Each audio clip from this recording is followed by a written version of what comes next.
মুক্তিরও মন্দিরও সোপানতলে কত প্রাণ হলো বলিদান। আজ 15ই আগস্ট 2021। অতিক্রান্ত 74টা বছর। মাতৃভূমি তখন পুঞ্জীভূত নিকষ কালো মেঘে ঢাকা। মাতৃকোল শূন্য করে যে বীর সন্তান দলের আত্মবলিদান সামিল হতে চাইছে এক অধরা ইচ্ছা পূরণে। রক্তে রাঙা মাতৃভূমি গর্জে ওঠে ক্ষণে ক্ষণে। হুংকারিত কণ্ঠে বলে ওঠে, আমি মহাপ্রলয়ের দ্বাদশ রবির রাহুগ্রাস। আমি কবু প্রশান্ত কবু অশান্ত দারুণ স্বেচ্ছাচারী। আমি অরুণ খুনের তরুণ, আমি বিধির দর্পহারী। সালটা 1947, 14ই আগস্ট। রাত্রি 12টা বাজতে আর মাত্র কয়েকটা মিনিট বাকি। পণ্ডিত জওহরলাল নেহেরু তার বক্তব্যে বলে উঠলেন, At the stroke of the midnight hour, when the world sleeps, India will awake to life and freedom. ঘড়ির কাঁটায় ঠিক 12টা। আপামর দেশবাসীর খুশির জোয়ারে প্লাবিত হলো দুঃখ কষ্ট গ্লানি। মুছে গেল মেঘের ভ্রুকুটি। দেশ স্বতন্ত্র হলো। দেশের স্নিগ্ধ মাটিতে পড়ল নবদিগন্তের রাঙা সূর্যের আলোকছটা। সুপ্ত আশার নবজাগরণ হলো। ধ্বনিত হলো বন্দে মাতারম, বন্দে মাতারম। আজ স্বাধীনতার 75তম দিবসে আমাদের শুভ অনুষ্ঠানের সূচনার প্রাক্কালে সকলকে জানাই হার্দিক শুভেচ্ছা ও অভিনন্দন। উপস্থিত সকল শিক্ষক শিক্ষিকা মণ্ডলীকে সশ্রদ্ধ প্রণাম ও আমার সহপাঠীদের সহৃদয় ভালোবাসা জানিয়ে আজকের সমারোহের ভার মাননীয়া অধ্যাপিকা মহাশয়ের হাতে অর্পণ করে তাকে অনুরোধ করব তার বক্তব্যের মধ্য দিয়ে আজকের অনুষ্ঠানের শুভারম্ভ করার জন্য। শুনতে পাচ্ছ সবাই? শুনতে পাচ্ছ? ম্যাম শোনা যাচ্ছে, বলুন। হ্যাঁ ম্যাম, শুনতে পাচ্ছি। হ্যাঁ, আজকে 15ই আগস্ট স্বাধীনতা দিবস। এই শুভ স্বাধীনতা দিবসের দিনে তোমাদের সকলকে প্রীতি শুভেচ্ছা। শিক্ষক শিক্ষিকাদের, আমাদের শিক্ষা প্রতিষ্ঠানের প্রত্যেকের প্রতি সকলকে জানিয়ে আজকে এই স্বাধীনতা দিবসে আজকে ধরো যারা স্বাধীন করেছেন আমাদের দেশকে, সেই তাদেরকে স্মরণ করি, তাদেরকে প্রণাম করি। আজ করোনা আবহের জন্য আমাদের প্রতিষ্ঠানে গিয়ে এটা প্রত্যেক বছর হয়, কিন্তু এই গত বছর আর এবছর হতে পারলো না। সেটাও একটা মনে ব্যথার উদ্রেক করছে, কিন্তু তবু সবকিছুকে তো মেনে নিতে হয়। তো আমাদের মনে রাখতে হবে স্বাধীনতা, আজকে আমরা স্বাধীনতা স্বাধীনতা বলে চিৎকার করছি, স্বাধীনতা তো এমনি এমনি আসেনি।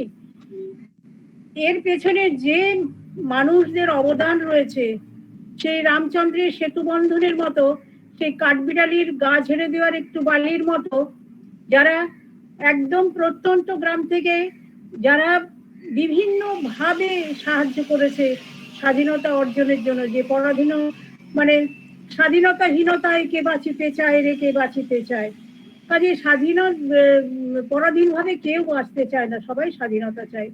আজকে স্বাধীনতা, এই আমরা স্বাধীনতা অর্জন করেছি যাদের জন্য, স্ত্রী পুরুষ নির্বিশেষে, যারা তাদেরকে আমরা, যারা আমাদের এই স্বাধীনতা এনে দিয়েছেন তাদেরকে আমরা আজকে শ্রদ্ধা বনত চিত্রে প্রণাম জানাই। আরেকটা কথা তোমাদের মনে রাখতে হবে ছাত্রছাত্রীদের, যে তোমরা ভবিষ্যতের মানে নাগরিক, তোমরা মানুষ গড়ার কারিগর হতে চলেছো। তোমাদের কিন্তু প্রত্যেকবার বিদ্যালয়ে এটা করতে হবে, ছেলে মেয়েদের উদ্বুদ্ধ করতে হবে। কারণ দেখো, তখনকার স্বাধীনতা সংগ্রামী, যারা স্বাধীনতা সংগ্রামী হয়েছেন এমনি এমনি তো হননি, তারা উদ্বুদ্ধ হয়েছেন, দেশের কাজ করার জন্য ঝাঁপিয়ে পড়েছেন। সেরকম তোমাদের নিজেদেরও ঝাঁপাতে হবে, ছেলে মেয়েরাও যাতে ঝাঁপিয়ে আসে তার চেষ্টা করতে হবে। আমরা শুনলাম প্রিন্সিপাল ম্যাডামের বক্তব্য, অসংখ্য ধন্যবাদ তাকে। সালটা 1905। বঙ্গভঙ্গের আক্রোশ ছড়িয়ে পড়েছিল চারিদিকে। দেশকে যে মাতৃকা জ্ঞানে পুজো করেছে বীর সন্তান দল, চরম আঘাতে মর্মে কবিগুরুর কলম লিখে উঠল, ও আমার দেশের মাটি তোমার পরে ঠেকায় মাথা। আমি অনুরোধ করব আমার সহপাঠিনী শোভা দেকে সঙ্গীত পরিবেশনের জন্য। গান করবে। সুপ্রভাত সকলকে। আমার এখানে উপস্থিত সকল শিক্ষক শিক্ষিকা এবং সহপাঠীদের জানাই স্বাধীনতা দিবসের আন্তরিক তৃতীয় শুভেচ্ছা জানিয়ে আমি আমার গানটি শুরু করছি। ও আমার দেশের মাটি, তোমার পরে ঠেকাই মাথা। ও আমার দেশের মাটি, তোমার পরে ঠেকাই মাথা। তোমাতে বিশ্বময়ী, তোমাতে বিশ্বমায়ের আঁচল পাতা। ও আমার দেশের মাটি, তোমার পরে ঠেকাই মাথা। ও আমার দেশের মাটি, তোমার পরে ঠেকাই মাথা। তুমি মিশেছো মোর দেহের সনে, তুমি মিলেছো মোর প্রাণে মনে, মিশেছো মোর দেহের সনে, তুমি মিলেছো মোর প্রাণে মনে। তোমার ওই শ্যামল বরণ কোমল মূর্তি মর্মে গাথা। ও আমার দেশের মাটি, তোমার পরে ঠেকাই মাথা। ও আমার দেশের মাটি, তোমার পরে ঠেকাই মাথা। ওগো মা তোমার কোলে জনম আমার, মরণ তোমার বুকে। ও মা তোমার কোলে জনম আমার, মরণ তোমার বুকে। তোমার পরে খেলায় আমার দুঃখে সুখে, তুমি অন্য মুখে তুলে দিলে, তুমি শীতল জলে জুড়াইলে, অন্য মুখে তুলে তুমি শীতল জলে জুড়াইলে। তুমি যে সকল সাহা, সকল মহা মাতার মাতা। ও আমার দেশের মাটি, তোমার পরে ঠেকাই মাথা। ও আমার দেশের মাটি, তোমার পরে ঠেকাই মাথা। অনেক তোমার নিয়েছি গো, অনেক নিয়েছি মা। ও মা অনেক তোমার খেয়েছি গো, অনেক নিয়েছি মা। তবু জানি নে যে কি বা তোমায় দিয়েছি মা। আমার জনম গেল বৃথা কাজে, আমি কাটাল ঘরের মাঝে। জনম গেল বৃথা কাজে, আমি কাটাল ঘরের মাঝে। তুমি বৃথা আমার শক্তি দিলে, শক্তি দাতা। ও আমার দেশের মাটি, তোমার পরে ঠেকাই মাথা। ও আমার দেশের মাটি, তোমার পরে ঠেকাই মাথা। তোমাতে বিশ্বময়ী, তোমাতে বিশ্বমায়ের আঁচল পাতা। আমার দেশের মাটি তোমার পরে একাই মাথা।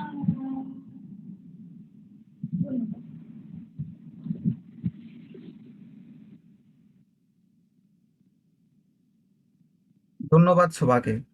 তোমার গানে স্পষ্ট ছাপ রেখে গেল দেশভাগের মর্মান্তিক কাহিনী। এরপর আমি অনুরোধ করব শ্রদ্ধেয় কালীপ্রসন্ন নায় মহাশয়কে আজকের দিনটি সম্পর্কে কিছু বক্তব্য রাখার জন্য।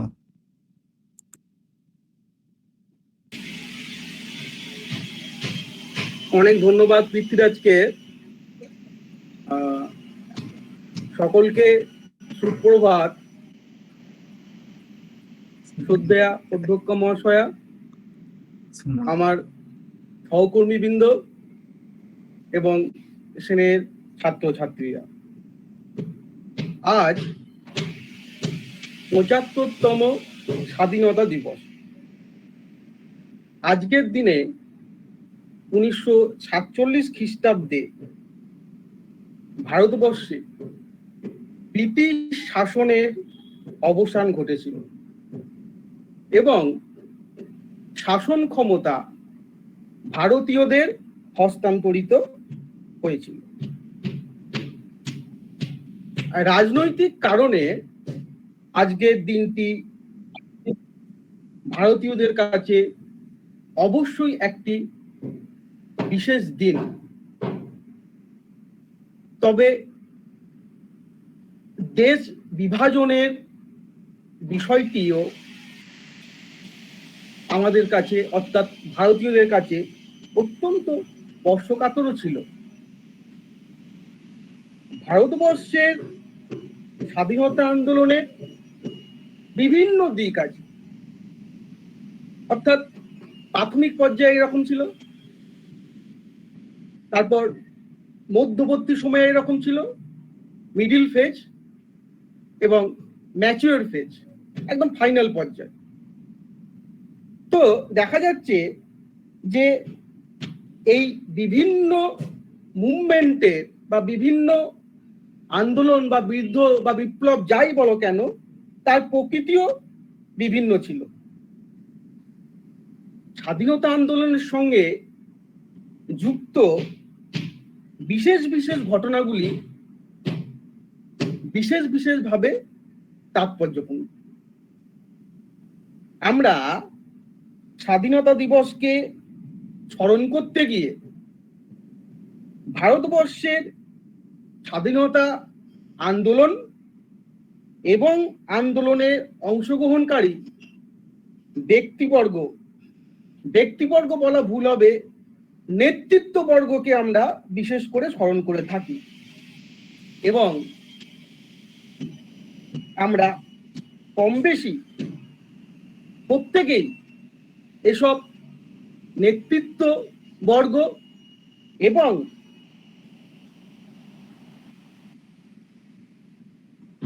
স্বাধীনতা আন্দোলনের সঙ্গে সম্পর্কিত ঘটনাগুলি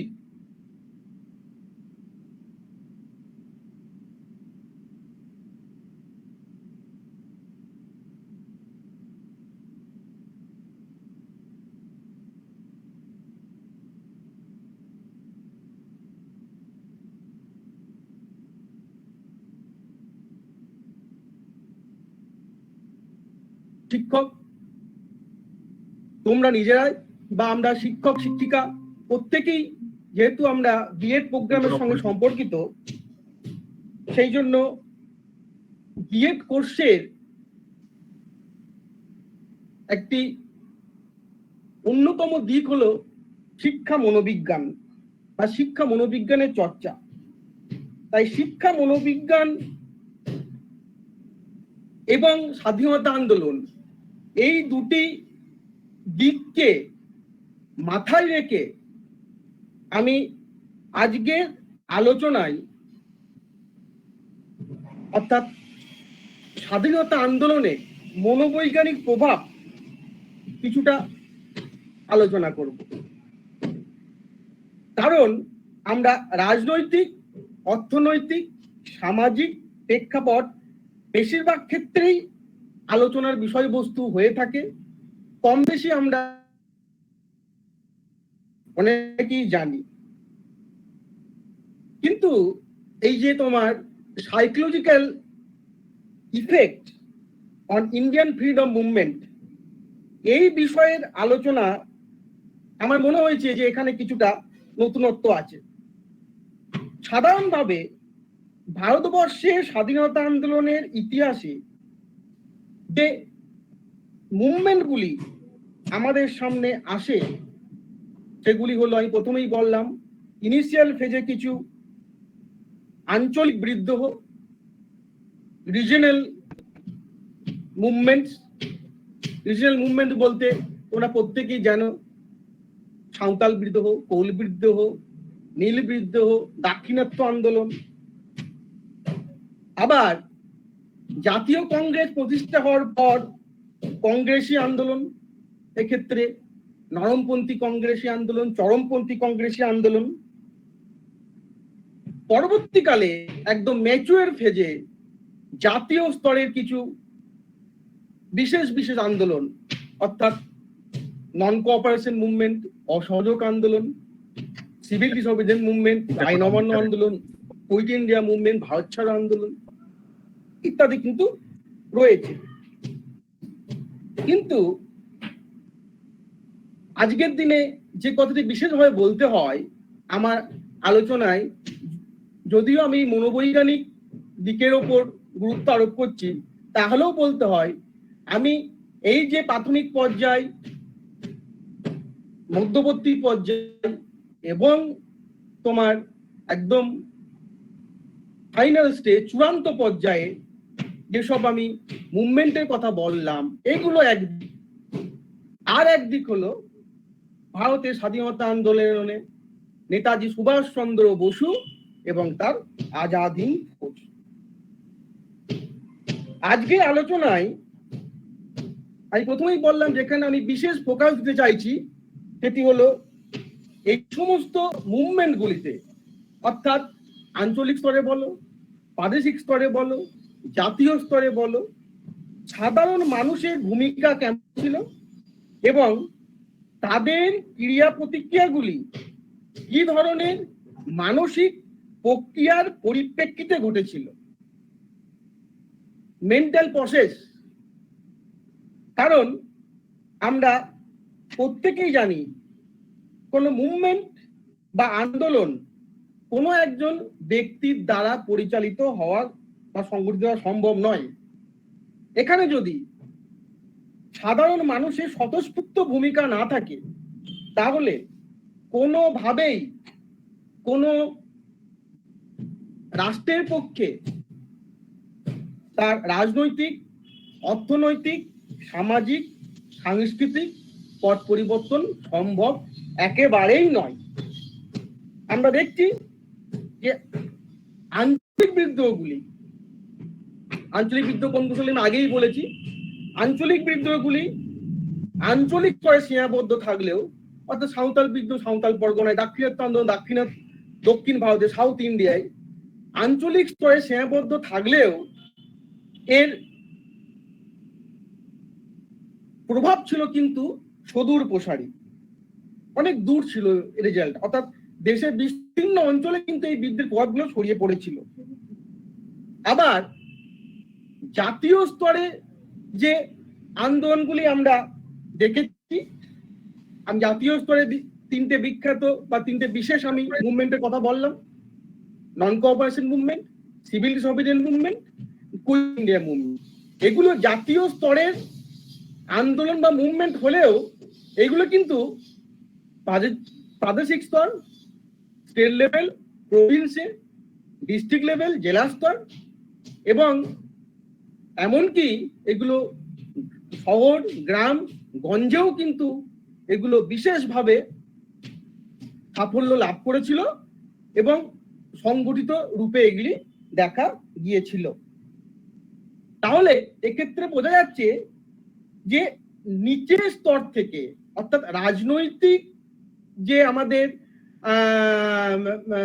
যে গঠন, রাজনৈতিক যে পরিকাঠামো রাষ্ট্রের, সেই দিক থেকে, অর্থাৎ তার নিচু দিক থেকে যদি যথেষ্ট সাড়া না পাওয়া যায় তাহলে কিন্তু জাতীয় স্তরে আন্দোলনে কখনোই কিন্তু সাফল্য পাওয়া সম্ভব নয়। অর্থাৎ আমি এটা বলতে চাইছি যে এই সমস্ত বড় মুভমেন্ট গুলো অনেক ক্ষেত্রে সাফল্য লাভ করেছে, আবার অনেক ক্ষেত্রে ব্যর্থ হয়েছে। যেটাই ঘটেছে সেটা কিন্তু একদম ছিল সর্বনিম্ন যে একক, অর্থাৎ রাষ্ট্রের যে একক, অর্থাৎ গ্রাম, গঞ্জ, জেলা, পরগনা, এখান থেকে মানে এই অঞ্চলের কিন্তু এই ক্ষুদ্র ক্ষুদ্র অঞ্চলের ভূমিকা ছিল কিন্তু যথেষ্ট গুরুত্বপূর্ণ।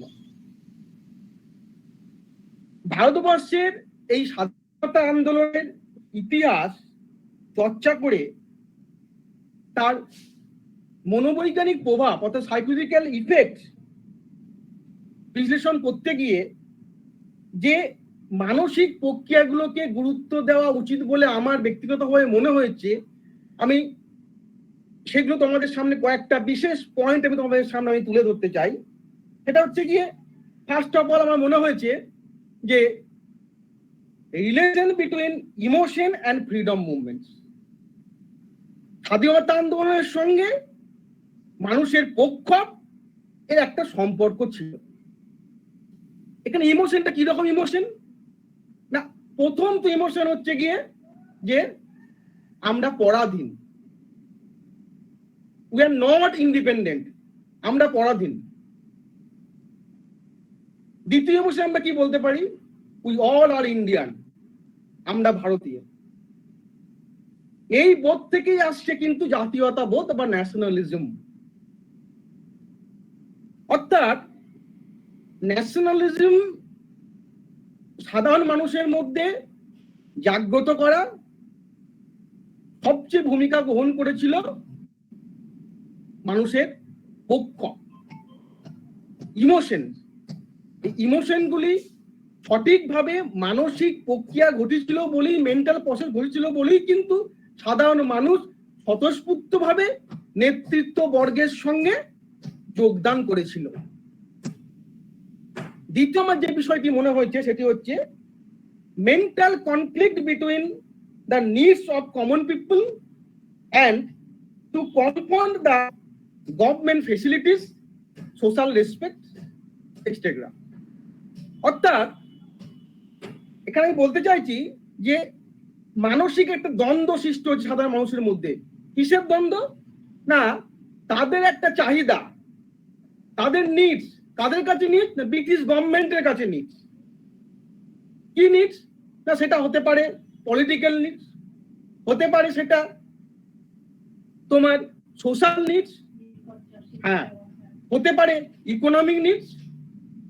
এই সমস্ত নিডস গুলো তারা চেয়েছিল ব্রিটিশ গভর্নমেন্ট কাছে ফুলফিল করতে, হচ্ছে না। আবার কি হচ্ছে না, যে সামাজিক মর্যাদা পাওয়া দরকার সেই সামাজিক মর্যাদাও কিন্তু তারা ব্রিটিশ গভর্নমেন্টের কাছ থেকে তারা পাচ্ছে না, সোশ্যাল রেসপেক্টও পাচ্ছে না। ফলে আবার তাদের মধ্যে একটা মেন্টাল প্রসেস, মেন্টাল কনফ্লিক্ট, মানসিক প্রক্রিয়া, যেটা কিন্তু তাদেরকে স্বতঃস্ফূর্তভাবে এই আঞ্চলিক স্তরে, প্রাদেশিক স্তরে, জাতীয় স্তরে আন্দোলনের সঙ্গে যুক্ত করেছিল। তৃতীয় ইস্যু যেটা আমার মনে হচ্ছে সেটা হচ্ছে regarding cultural issue. Regarding cultural issue, the common peoples were also depressed. ব্রিটিশরা প্রথম থেকেই বলে এসেছে ইন্ডিয়ানরা uncivilised. This is a cultural issue. ভারতীয় সংস্কৃতি নেই, তারা ভারতীয়দের সনাতন ধর্মকে তারা অপমানিত করেছে, ভারতীয়দের প্রাচীন ঐতিহ্যকে অপমানিত করেছে। যদিও আমরা জানি ভারতের যে প্রাচীন ঐতিহ্য, সংস্কৃতি, বিজ্ঞান, সব আধুনিক যে সমস্ত আমরা সংস্কৃতি, বিজ্ঞান দেখতে পাচ্ছি সবই কিন্তু প্রাচীন ভারতের ছিল, অথচ তারা সেটাকে অবজ্ঞা করেছে, অপমান করেছে, হ্যাঁ, করে এটাকে মিস ইন্টারপ্রেট করেছে, ভারতীয়দের বিশ্ব দরবারে ভারতীয়দের ছোট করে দিয়েছে। This is a cultural issue. এই কালচারাল ইস্যু কিন্তু সাধারণ মানুষের মনে একটা ক্ষোভের সৃষ্টি করেছে এবং একটা মেন্টাল, আবার কিন্তু মেন্টাল প্রসেস, যেটা কিন্তু তাদেরকে কি করেছে না স্বাধীনতা আন্দোলনের সঙ্গে যুক্ত করতে বাধ্য করেছে। Number 4, not to adjust with British policy regarding law, education, finance, etc. সাধারণ মানুষ কখনোই কিন্তু ব্রিটিশদের যে আইন, ব্রিটিশদের যে অর্থনীতি, ব্রিটিশদের যে শিক্ষা, তার সঙ্গে কিন্তু কখনোই তারা অ্যাডজাস্ট করতে পারেনি, সঙ্গতি বিধান করতে পারেনি। এই জন্য একটা অ্যাডাপ্টেশনের ক্ষেত্রে ব্রিটিশ গভর্নমেন্টের সঙ্গে অ্যাডাপ্টেশনের ক্ষেত্রে কিন্তু অভিযোগের ক্ষেত্রে কিন্তু একটা সমস্যা হচ্ছে, এবং আবার মেন্টাল প্রসেস, এবং তার ফলে কিন্তু তার ফলস্বরূপ কিন্তু কি না এই বিভিন্ন ফ্রিডম মুভমেন্ট, স্বাধীনতা আন্দোলনের বিভিন্ন মুভমেন্টগুলিতে তাদের স্বতঃস্ফূর্ত অবদান। নেক্সট যে সাইকোলজিক্যাল ইফেক্টটা আমার মনে হচ্ছে সেটা হচ্ছে intelligence and advance thoughts of Indian people, বুদ্ধিমত্তা এবং ভারতীয়দের দূরদর্শী চিন্তা ভাবনা। বুদ্ধিমত্তা কি তাহলে আগে ছিল না? ভারতীয়দের ছিল, কিন্তু প্রাচীন ভারতে ছিল, মাঝখানে প্রায় 600 বছর মিডিল মধ্যযুগ, তারপর ব্রিটিশ। এই সময় ভারতীয়দের চিন্তা ভাবনার ক্ষেত্রে বহুদিন ধরে তারা বিদেশিদের রাজত্বে তারা থেকেছে, ফলে তাদের স্বাধীন চিন্তা ভাবনা বহুদিন ধরে লুপ্ত হয়েছে। ধীরে ধীরে বুদ্ধিটা কি জিনিস, ইন্টেলিজেন্স কি, যত ঘষবে তত বাড়বে, কিন্তু সেই যে বুদ্ধিকে ঘষায় বা বুদ্ধিকে আরো ধারণা করার যে তোমার পদ্ধতি, সেগুলো এতদিন ধরে চাপা পড়ে যাচ্ছিল। ধীরে ধীরে আমরা দেখেছি যে বিভিন্ন ইন্টেলেকচুয়াল যে জন্ম হয়েছে ভারতবর্ষে, সে স্বামী বিবেকানন্দ থেকে আরম্ভ করে ঋষি অরবিন্দ, রবীন্দ্রনাথ ঠাকুর, নেতাজি সুভাষ, বলতে পারো মহাত্মা গান্ধী, প্রত্যেকে, এবং তাদের এই বুদ্ধিমত্তা, তাদের চিন্তা ভাবনা বিচ্ছুরিত হয়ে সাধারণ মানুষের কাছে পৌঁছে গিয়েছে। ধীরে ধীরে আমরা কেবলমাত্র ব্রিটিশ ছাড়াও আরো অনেক উদার পশ্চিমী চিন্তাবিদরা ছিল যারা ভারতীয়দের শিক্ষার সুযোগ করে দিয়েছে, এবং ধীরে ধীরে পাশ্চাত্য শিক্ষার সংস্পর্শে এসেছে। অর্থাৎ এই সময় তারা প্রাচ্য এবং পাশ্চাত্য, ওয়েস্টার্ন এবং ইন্ডিজিনিয়াস এডুকেশনকে তারা কানেক্ট করতে পেরেছে, মেলবন্ধন করতে পেরেছে। Pull the husks to draw the seed, তুষটা ফেলে শত্রুটা নিতে হয়।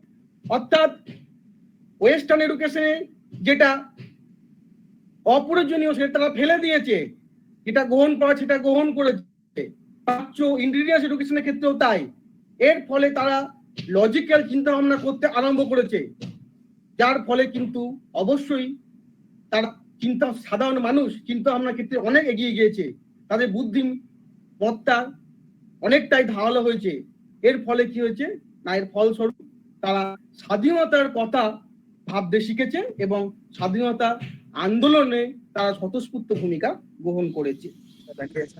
তাই তারা আর কখনোই চাইছিল না যে did not tolerate the British government, তারা ব্রিটিশদের আর কখনোই তারা কিন্তু টলারেট করতে চায়নি। নেক্সট যেটা আমার মনে হচ্ছে অত্যন্ত গুরুত্বপূর্ণ সেটা হচ্ছে স্ট্রাগল ফর এক্সিস্টেন্স, অস্তিত্বের জন্য লড়াই। কিসের অস্তিত্ব না, ভারতীয় সাধারণ মানুষদের বেঁচে থাকতে হবে সম অর্থনীতি, সম সামাজিক মর্যাদা, সাংস্কৃতিক উচ্চতা নিয়ে। শুধু নিজেদেরই নয়, ভারতীয়দের যে পরবর্তী প্রজন্ম, যে সাকসেসর আছে, তাদেরকেও এগিয়ে চলতে হবে। অর্থাৎ তাদের যে অস্তিত্ব সেটা টিকিয়ে রাখতে হবে। এটা কিন্তু ভারতীয়দের মনে একটা মেন্টাল প্রসেস, মানসিক প্রস্তুতি, তাদের মধ্যে মানসিক প্রক্রিয়া একটা ঘটেছে, তার ফলে তারা মানসিক প্রস্তুতি নিয়েছে। এবং এই স্ট্রাগল ফর এক্সিস্টেন্স, এই কনসেপ্ট থেকে, এই ধারণা থেকে সাধারণ মানুষ কিন্তু স্বাধীনতা আন্দোলনে স্বতঃস্ফূর্তভাবে যোগদান করেছে। আমার মনে হয় যে এই স্ট্রাগল ফর এক্সিস্টেন্স তোমরা এখনো এটা হয়তো পড়োনি। এটা হচ্ছে it is somehow related with the theory of operant conditioning of Skinner.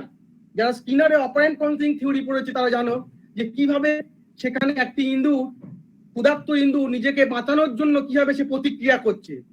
তাই এখানেও ঠিক একই রকম ভারতীয়রা নিজের অস্তিত্ব টিকিয়ে রাখার জন্য তাদের মেন্টাল প্রসেস হচ্ছে এবং তারা ক্রিয়া প্রতিক্রিয়া করছে। নেক্সট যেটা আমার মনে হচ্ছে সেটা হচ্ছে গিয়ে transfer of thoughts from specific Indians.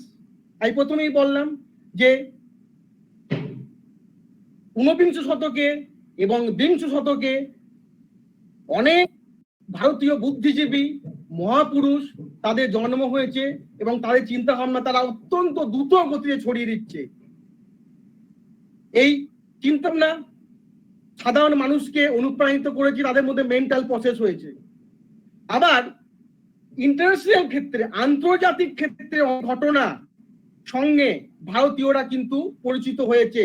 যেমন তারা এতদিন ছিল না, আমেরিকার স্বাধীনতা আন্দোলন, ইটালির ঐক্য আন্দোলন, জার্মানির ঐক্য আন্দোলন, ভারতবাসীরা শিক্ষিত হওয়ার সঙ্গে সঙ্গে এই সব ঘটনাগুলির সঙ্গে পরিচিত লাভ করেছে। ভারতবাসীরা ভেবেছে যে জার্মানি পারে, যদি আমেরিকা পারে, যদি ইটালি পারে, তাহলে আমরাও পারবো ব্রিটিশ শাসনের অধীনতা থেকে মুক্ত হতে। অর্থাৎ এই যে একটা সাইকোলজি, এই যে একটা মানসিক স্ট্রেংথ, এটা কিন্তু ভারতীয়দেরকে স্বতঃস্ফূর্ত ভাবে মুভমেন্ট গুলো ঘটাতে অত্যন্ত ভাবে সাহায্য করেছে। আমার সর্বোপরি মনে হয় যে স্বাধীনতা আন্দোলনের যে সাইকোলজিক্যাল ইফেক্ট, সেখানে ভারতীয়দের অর্থাৎ একজন ব্যক্তির আচরণগত পরিবর্তন যেভাবে ঘটে, যে যে ক্ষেত্রগুলোর মাধ্যমে, সব ক্ষেত্রগুলো কিন্তু সক্রিয় ছিল। অর্থাৎ কগনিটিভ ডোমেন, অ্যাফেক্টিভ ডোমেন এবং সাইকোমোটর ডোমেন। ভারতীয়দের মধ্যে জ্ঞানের সঞ্চার হয়েছে, তারা বিচার বিশ্লেষণ করতে পারছে, তারা মূল্যায়ন করতে পারছে, তারা অনুভূতি করতে পারছে যে আমরা পরাধীন, আমরা ভারতীয়, জাতীয়তাবাদ, এই ফিলিংসটা আসতে তাদের অ্যাফেক্টিভ ডোমেনে।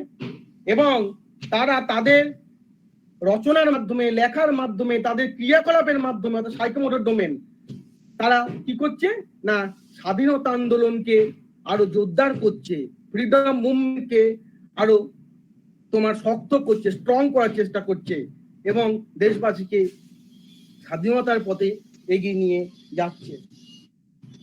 যাই হোক, আজকের এই সংক্ষিপ্ত আলোচনায় স্বাধীনতা আন্দোলনের সাইকোলজিক্যাল ইফেক্ট ডিটেলে আলোচনা করা খুবই দুষ্কর, কারণ আমার মনে হচ্ছে এর বিভিন্ন ক্ষেত্রে, এর বিভিন্ন যে দিক, তার বিভিন্ন ক্ষেত্র আছে। অর্থাৎ এক একটা ক্ষেত্রে মানে ভীষণ ভাবে এটা কিন্তু তোমার গুরুত্বপূর্ণ। তুমি যদি এক একটা দিক দেখো, সেই দিকের ক্ষেত্রে সাইকোলজিক্যাল ইফেক্ট রয়েছে।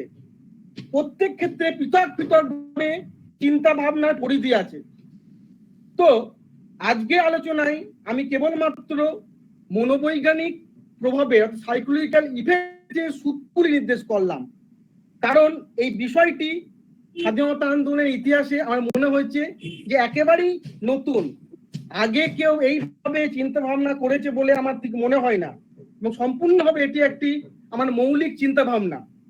পরবর্তীকালে এই বিষয় আরো ডিটেলে আলোচনা করা হবে।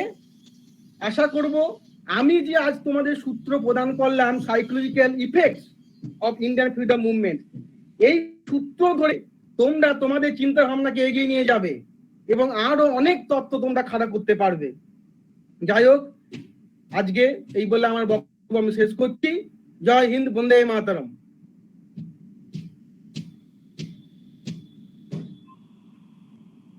পৃথ্বীরাজ কমপ্লিট। আমরা শুনলাম কালীপ্রসন্ন বাবুর কথা।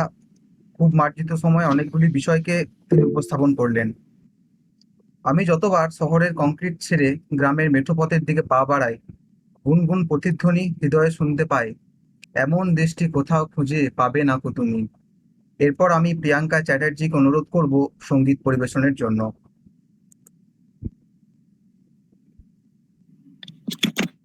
হ্যালো, শোনা যাচ্ছে আমার কথা? হ্যাঁ, শোনা যাচ্ছে। হ্যাঁ, শোনা যাচ্ছে। নমস্কার। আজ ৭৫তম স্বাধীনতা দিবস। সবাইকে নমস্কার জানিয়ে আমি আমার গান শুরু করছি। ক্লিয়ার হচ্ছে না? কেটে কেটে যাচ্ছে ভয়েসটা। ক্লিয়ার আছে, আমার নেট খুব প্রবলেম করছে। কন্টিনিউ করো। ঠিক আছে, থ্যাংক ইউ।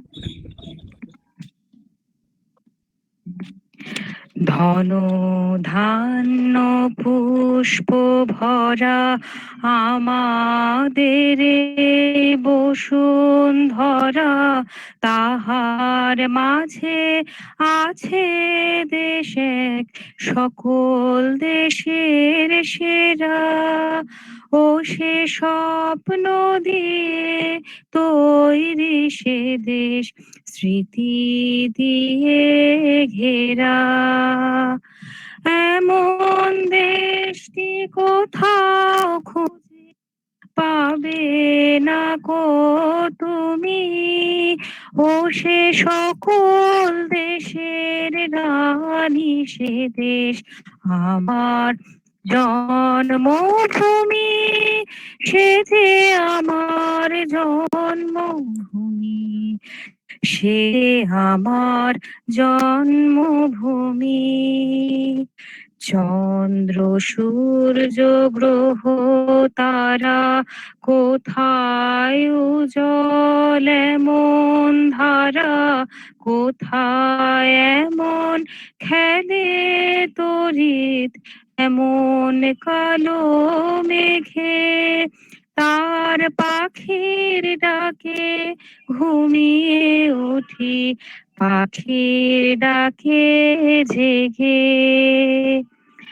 এমন দেশটি কোথাও খুঁজে পাবে না কো তুমি।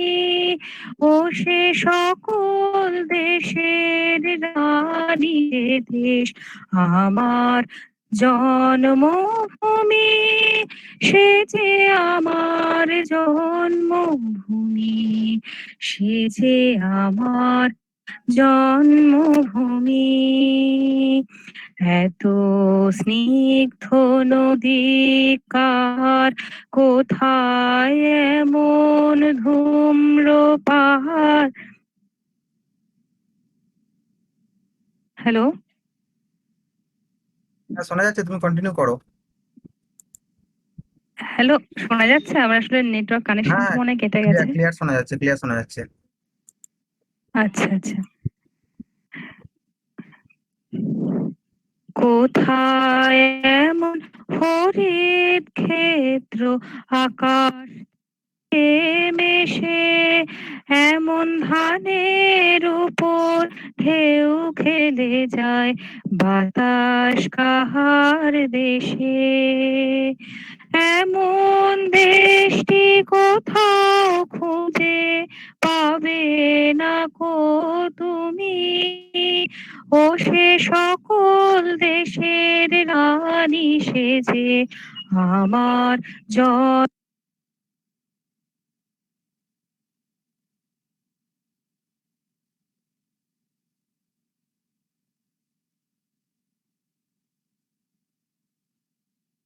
প্রিয়াঙ্কা মনে হয় ডিসকানেক্ট হয়ে গেছে।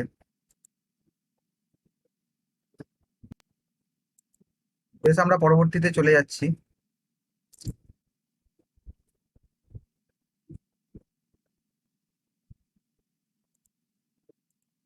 জয়েন করলো?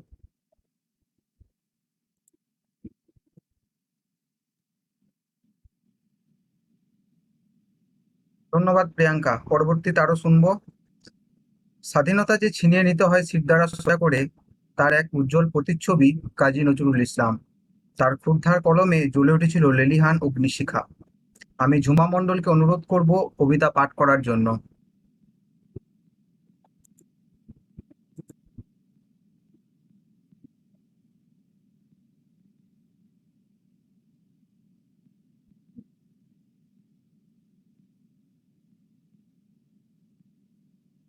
ঝুমা মণ্ডল।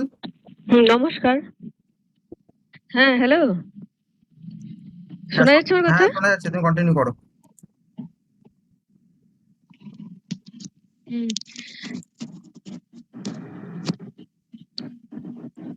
আজ ৭৫তম স্বাধীনতা দিবসে আমি কাজী নজরুল ইসলামের জাতের বজ্জাতি কবিতাটি শোনাবো। জাতের নামে বজ্জাতি সব, সব জাত জালিয়াত খেলছে জুয়া। ছুলেই তোর জাত যাবে, জাত ছেলের হাতের নয় তো মোয়া। হুকর জল আর ভাতের হাড়ি, ভাবলি এতেই জাতির জান? তাই তো বেকুব, করলি তোরা এক জাতিকে 100 খান। এমন দেখিস ভারত জোড়া পচে আছিস বাসি মরা। মানুষ নাই আজ জেদ, আছে শুধু জাত। শেয়ালের হুক্কা হওয়া, জানিস নাকি ধর্ম সেজে কর্মসম সহনশীল? তাতে কি ভাই ভাঙতে পারে ছোঁয়াছুঁয়ির ছোট্ট ঢিল? যে জাত ধর্ম ঠুনকো এত, আজ নয় কাল ভাঙবে সে তো। যাক না সে জাত জাহান্নামে, রইল মানুষ নাই পরোয়া। দিন কানা সব দেখতে পাসনে, দণ্ডে দণ্ডে পলে পলে কেমন করে পিষছে তোদের পিশাচ জাতের জাতাকলে। তোরা জাতের চাপে মাল্লি জাতি, সূর্য ত্যাজি নীলিবাতি। তোদের জাত ভগীরথ এনেছে জল, জাত বিজাতের জুতো ধোয়া। মনু ঋষি অনু সমান, বিপুল বিশ্বে যে বিধির, বুঝলি না সেই বিধির বিধি? মানুষ পাই নোয়াশির, ওরে মূর্খ ওরে জ্বর, শাস্ত্র চেয়ে সত্য বড়। তোরা চিনিলি নেতা চিনির বলদ, সার হলো তাই শাস্ত্র গওয়া। সকল জাতে সৃষ্টি যে তার, এই বিশ্ব মায়ের বিশ্বঘর। মায়ের ছেলে সবাই সমান, তার কাছে নাই আত্মপর। তোরা সৃষ্টিকে তার ঘৃণা করে ষষ্ঠায় পুজিস জীবন ভরে। ভস্মে ঘিত ঢালা, সে তো বাছুর মেরে গাভী দোয়া। বলতে পারিস বিশ্বপিতা ভগবানের কোন সে জাত? কোন ছেলের তার লাগলে ছোঁয়া অসুচি হন জগন্নাথ? নারায়ণের জাত যদি নাই, তোদের কেন জাতের বালাই? তোরা ছেলের মুখে থুতু দিয়ে মার মুখে দিস ধূপের ধোয়া। ভগবানের ফৌজদারি কোর্ট নাই সেখানে জাতি বিচার। তোর বইতে টিকি টুকি টোপর সব শেখা ভাই এত্তাগা। জাত সে শিখেই তোলা রবে, কর্ম নিয়ে বিচার হবে। তারপর বামুন চাড়াল এক গোয়ালে, নরক কিংবা স্বর্গে মুখ। এই আচার বিচার বড় করে প্রাণ দেবতার ক্ষুদ্র ভাবা। বাবা এই পাপেই আজ উঠতে বসতে সিঙি মামার খাচ্ছে থাবা। তাই নাইকো অন্ন নাইকো বস্ত্র, নাইকো সম্মান নাইকো অস্ত্র। এই জাত জুড়িয়ারি ভাগ্যে আছে আরো এক অশেষ দুঃখ সওয়া। নমস্কার।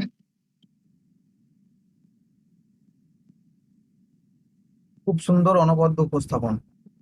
এবার চলে যাব একটু ভিন্ন স্বাদ গ্রহণে। আমার সহপাঠিনী অস্মিতা সাহাকে আমি তার শ্রুতি নাট্যটি পাঠ করে শোনানোর অনুরোধ জানাবো। অস্মিতা।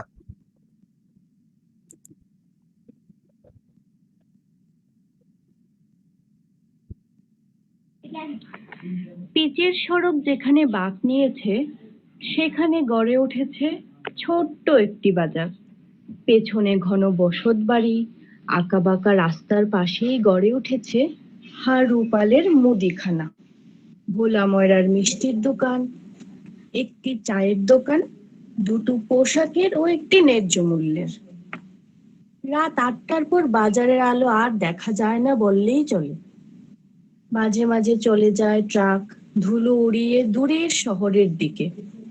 আবার নিস্তব্ধ, কেবলই জোনাকির গান। সময়টা ছিল শীতকাল, নিভে গেল ধীরে ধীরে বাড়িঘরের আলো। সকলেই খেয়ে দেয়ে ততক্ষণে শুয়ে পড়েছে, কিন্তু জেগে আছে ছোট্ট ঝুপড়ির ভেতরে থাকা বৌহারা দীনদয়াল। না, সে রাস্তার তার বসবার জন্ম থেকেই নয়, ছিল তার বসত বাড়িও, কিন্তু দুরারোগ্য ব্যাধিতে স্ত্রীকে বাঁচাতে অর্থ সাহায্য না পেয়ে বিক্রয় করে দিয়েছিল তার শেষ অবলম্বন বাড়িটিও। সন্তানাদি তার নেই, কিন্তু স্ত্রীর শেষ রক্ষাও আর হলো না। তারপর থেকেই একগুচ্ছ দাড়ি, ময়লা পোশাকে সেখানেই তার বাস। অনেকেই ভাবে হবে হয়তো কোনো পাগল, কারণ তার শহর ছেড়ে সেখানেই থাকতো সে বহুদিন যাবৎ। কিন্তু তিনি যে বীর যোদ্ধাদের শক্তি যোগানকারী পাচক ছিলেন তা অনেকেরই অজানা। এমনকি তার ভাঙা পা নিয়ে কেউ উপহাস করলেও ভুল করে কেউ কাছে এসে জিজ্ঞেস করে না তোমার পায়ে কি হয়েছিল গো? ভোরের আলো ফুটছে, রাখাল গরু চড়াতে যাচ্ছে। অন্তত মনোমুগ্ধকর পরিবেশ, কিন্তু আকাশ যেন আজ বড়ই মেঘলা। ক্ষেপে আছে কারো উপর হয়তো। চাষা মানুষ চায়ের দোকানে আড্ডা দিতে দিতে প্রতীক্ষা করতে লাগলো রোদ ঝলমলে একটি দিনের। এমন সময় লাঠি হাতে বৃদ্ধ আসছে দেখে এক চাষা দোকানদারকে বলতে লাগলো, এই বুড়া কি তোমার চায়ের দাম দেয়? বলতে বলতেই বৃদ্ধ সেখানে এসে হাজির। দোকানদার বৃদ্ধার হাতে কাপ ধরিয়ে দিল। পাশাপাশি বৃদ্ধ মূল্য দিল দেখে চাষির হাসি মুখের পেছনে তার চুপসে যাওয়া ছবি যেন উকি দিল। এতক্ষণে হালকা বৃষ্টি শুরু হয়ে গেছে। দেখতে দেখতেই অঝোরে লাল মাটির রাস্তা কাদা কাদা হয়ে উঠেছে। এরই মধ্যে বৃদ্ধ ছুটল ভাঙ্গা ঝুপড়ির দিকে। তা দেখে অন্য চাষারা বলে উঠল, এই বুড়া আরেক ঠ্যাঙো তো ভাঙ্গো। সেদিন বৃষ্টিতে কাটলেও পরদিন সূর্য মামা বেশ মুখ তুলেছে। আবারও চাষারা চা খেতে খেতে বুড়োর প্রসঙ্গ তুলল। চাওয়ালা বলু বলল, ওই দেখো বুড়া আজকা চা খাইতেই আইসে না, ঝুপড়ির বাইরে আয়া পইরা রইছে। অমনি একজন চাষা বলল, মইরা নিয়ে গেছে দেহ গিয়া। আগের দিনের মুখ চুপসে যাওয়া সেই কৃষক সবার আগে উঠে চলল বৃদ্ধর নিকট। পরপর অন্যরাও গেল, ছুঁয়ে দেখলো হাড় হিম করা দেহ বৃদ্ধর। ভিড় বাড়তে থাকলো ক্রমশই। একজন নারী টিপেও দেখলো, না, প্রাণের স্পন্দন নেই, এতএব মরাই বটে। এখন এই দেহ বেশিক্ষণ থাকলে গন্ধ ছুটবে ভেবে একজন বলল, চলো নদীর ধারে ফালাইয়া আইগা। অন্যরাও সায় দিল, কারণ বৃদ্ধর ছিল না এখানে কোনো স্বজন, কেই বা করবে তার শেষকৃত্য। নদীর ধারে সকলেই ফেলে দিয়ে এলো বৃদ্ধকে। চোখ রাখলো কখন ঝাঁকে ঝাঁকে শকুন নামবে। ততক্ষণে দুপুর। অনেকে বলা বলি করতে লাগলো, অমনে ফালাইয়া দেওয়া কি ঠিক হইছে? অপরজন বলল, আর কি করতো, জাত জানি না, ধর্ম জানি না, কিছু না, দূরত্ব বেশি। অমনি একজন বলল, তাকে নাকি ফিসফিসিয়ে কখনো আল্লাহ বিসমিল্লাহ বলতে শুনেছে। আরেকজন বলে উঠল, না না, রাধে রাধে কইতে শুনছি। তাদের মধ্যে ছিল রামু মাঝিও। রামু মাঝি বেশ শিক্ষিত। পরিবারের চাপে নৌকার দাঁড় বয়েই তার জীবনযাপন। সে বলল, আমি স্পষ্ট শুনেছি হরিবোল কইতে। তর্কাতর্কি উত্তেজনা ক্রমশ বেড়েই যেতে লাগলো। প্রসঙ্গ বৃদ্ধর জাত। পরস্পরকে লক্ষ্য করে গালিগালাজ, ছুড়াছুড়ি। দুভাগে ভাগ হয়ে গেল মানুষ। চলতে থাকলো প্রচন্ড ঝগড়া। যেই বৃদ্ধ একদিন সকলের চোখের সামনে থেকেও আড়াল ছিল, আজ সেই বৃদ্ধকে নিয়েই তাদের মধ্যে ঝগড়া ঝামেলা সৃষ্টি। হঠাৎ দূর থেকে একজনের চোখে পড়ল মরা যেন নড়ে উঠল। একে একে সবার চোখ গেল সেদিকে। মরা ধীরে ধীরে উঠে এগিয়ে আসতে লাগলো। একজন অবাক হয়ে জিজ্ঞেস করলো, ও বুড়া, তুমি মরছো না?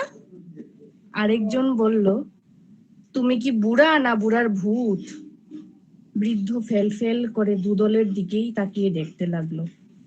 অমনি একজন বলল, ও বুড়া, তুমি হিন্দু না মুসলমান? অমনি বৃদ্ধ খেপে গিয়ে বলল, দেখতে পাচ্ছ না আমি কি? বলেই চলতে থাকলো সে। মিলিয়ে গেল ধীরে ধীরে ভিড়ের মধ্যে, চলে গেল বহু দূর। হঠাৎই চোখের আড়াল হয়ে গেল সকলের। মোরা একই বৃন্তে দুটি কুসুম, হিন্দু মুসলমান, মুসলিম তার নয়নমণি, হিন্দু তাহার প্রাণ। বৈচিত্র্যের মধ্যে একতার এক বিরাট নিদর্শন হচ্ছে আমাদের এই ভারতবর্ষ, যেখানে নানা ভাষা, জাতি, ধর্ম, কোনো ভেদাভেদ নেই। আমরা সকলেই একে অপরের ভাই, একে অপরের বন্ধু। শুভ ৭৫তম স্বাধীনতা দিবসে সকলকে আন্তরিক প্রীতি ও শুভেচ্ছা ভালোবাসা। ধন্যবাদ।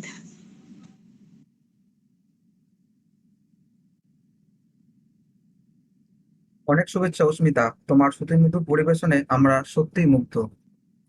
আজ স্বাধীনতা এসেছে হাজার হাজার মাতৃপ্রেমী মানুষের নিঃস্বার্থ আত্মবলিদানে, যারা কখনো থেমে থাকেননি, মৃত্যুর বুকে এগিয়ে গেছে খুশির জয়গান গেয়ে। এবার সঙ্গীত পরিবেশন করতে অনুরোধ করব সঙ্গীতা বক্সিকে।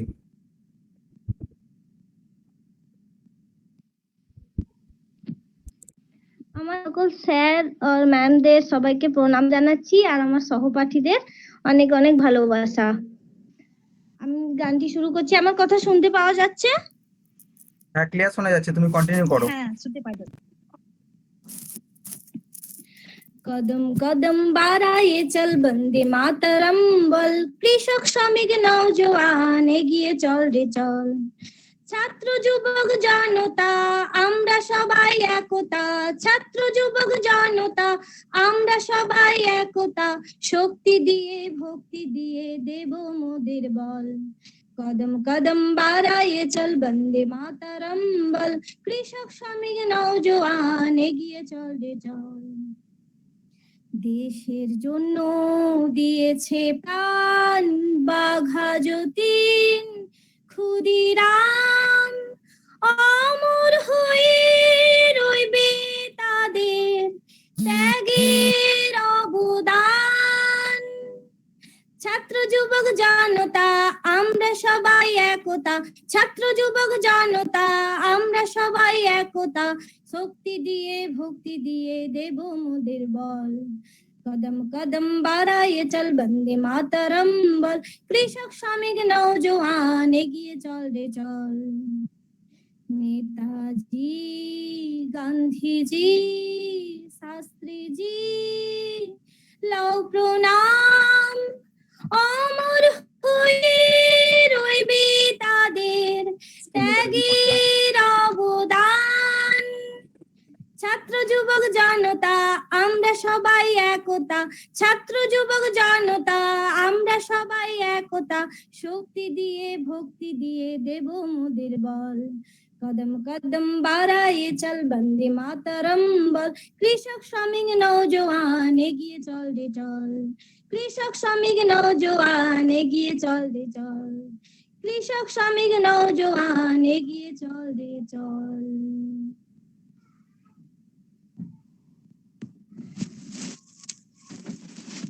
ধন্যবাদ তোমাকে Sangeeta. Give me blood and I shall give you freedom. কাঁটা দিয়ে ওঠা এই উক্তি এমন একজন ব্যক্তি তথা ব্যক্তিত্বের, যাকে ছাড়া স্বাধীনতার প্রেক্ষাপট অপূর্ণ থেকে যায়। আমি শুভম মণ্ডলকে অনুরোধ করব নেতাজি সুভাষচন্দ্র বসুর বৃহৎ পরিধির ছোট্ট একটা অংশকে তার বক্তব্যে তুলে ধরতে।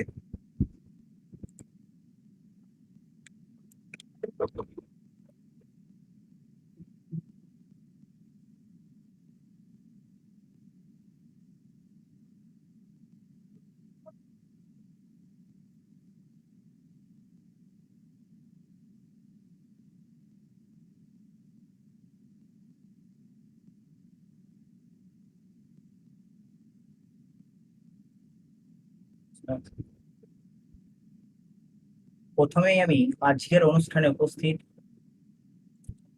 অধ্যাপক এবং অধ্যাপিকাদের প্রতি শ্রদ্ধা এবং প্রণাম জানাই এবং আমার সহপাঠীদের প্রতি অনেক অনেক ভালোবাসা।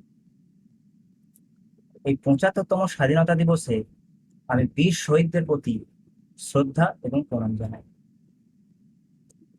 আজ আমি ঠিক বক্তৃতা নয়, ভারতের স্বাধীনতা সংগ্রামের অন্যতম লিডার নেতাজি সুভাষচন্দ্র বসুর কিছু ঘটনা, যেটা ১৯৪৫ সালের আগে এবং ৪৫ সালের পরে রিসার্চ ওরিয়েন্টেড তথ্য উপস্থাপন করব।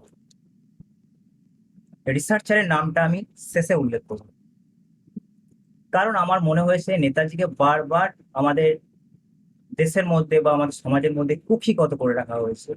ওনার সম্পর্কে আমাদেরকে জানতে দেওয়া হয় না, তথ্যগুলি সমস্ত ক্ষেত্রে আমরা দেখেছি গোপন করে রাখার একটা প্রচেষ্টা চলে।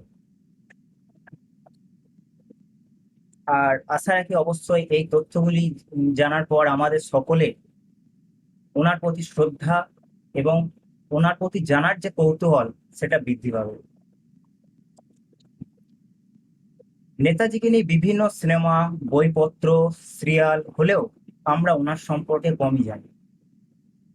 ওনার সম্পর্কে আমাদের জানাটা সীমিত। নেতাজি আজও একটা স্ট্যান্ডার্ড বায়োগ্রাফি এত বছর ধরেও তৈরি হয়নি। তবে 1990-এ প্রকাশিত লিওনার্ড গর্ডনের লেখা ব্রাদার্স এগেনস্ট দ্য রাজ, এটাকে এখনো পর্যন্ত, যেটা শরৎচন্দ্র এবং নেতাজি যৌথ জীবন কাহিনী, এটাকে স্ট্যান্ডার্ড বলে ধরা হয়। সেই সময়ের বিভিন্ন পত্রিকা, ফরওয়ার্ড, দৈনিক বসুমতী, আত্মশক্তি, সেখানে যে সমস্ত তথ্যগুলি বেরোতো বা সেগুলি ছাপা হতো, সেগুলি বর্তমানে সমস্ত তথ্যগুলি হারিয়ে যাচ্ছে, কারণ সেগুলিকে আমরা কেউ একত্রিত করতে পারিনি, এক জায়গায় করে ছাপার ব্যবস্থা করতে পারিনি। তবে একটা সংস্থা সেই সময় করেছিল, যার নাম জয়শ্রী প্রকাশনী। এটি 1971 সালে স্থাপিত হয়। এই জয়শ্রী প্রকাশনী সম্পর্কে বলে রাখি, এই জয়শ্রী প্রকাশনীর সব থেকে বড় মুখ হিসেবে যাকে আমরা চিনি, তিনি হলেন তৎকালীন সময়ের অগ্নিকন্যা লীলা রায়। এই লীলা রায় ছিলেন ঢাকা ইউনিভার্সিটির প্রথম মহিলা ছাত্রী,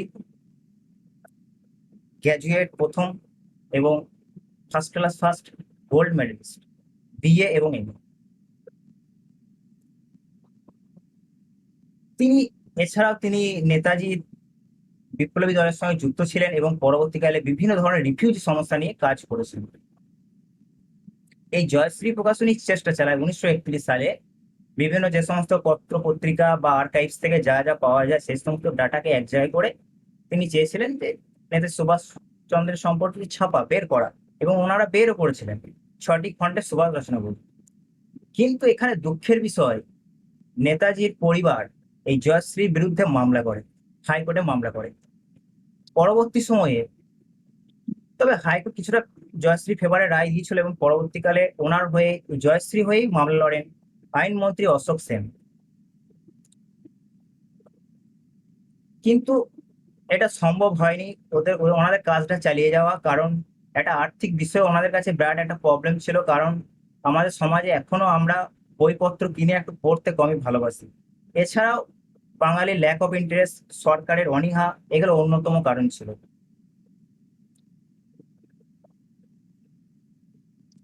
এছাড়াও একটা প্রচেষ্টা চালানো হয় পরবর্তী কিছুদিন আগে সরকারের তরফ থেকে, বামফ্রন্ট সরকারের তরফ থেকে, সেখানে সমস্ত তথ্যকে এক জায়গায় করে সরকারিভাবে কিছু তথ্যকে ছেপে বের করা।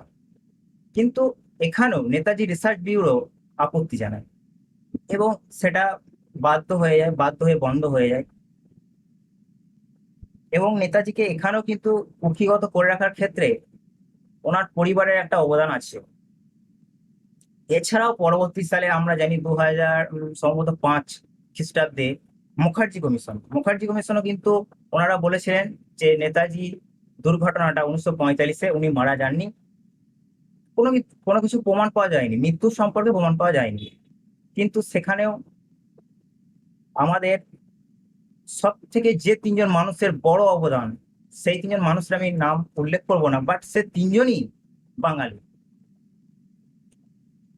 এখানে একটা প্রশ্ন উঠতে পারে, জয়শ্রীর বিরুদ্ধে পরিবার কেন মামলা করেছিল? এখানে রিসার্চাররা যে সমস্ত বিষয়গুলি বলছেন, এখানে একটাই বলা যায়, ওনারা বলেন যে নেতাজি পুরো দেশে, কিন্তু ওনারা ওনাকে নামকে ব্যবহার করে নিজেদের স্বার্থে এগিয়ে নিয়ে যাওয়া ছাড়া তারা আর কিছু চেনে না বা করেন না ওনারা।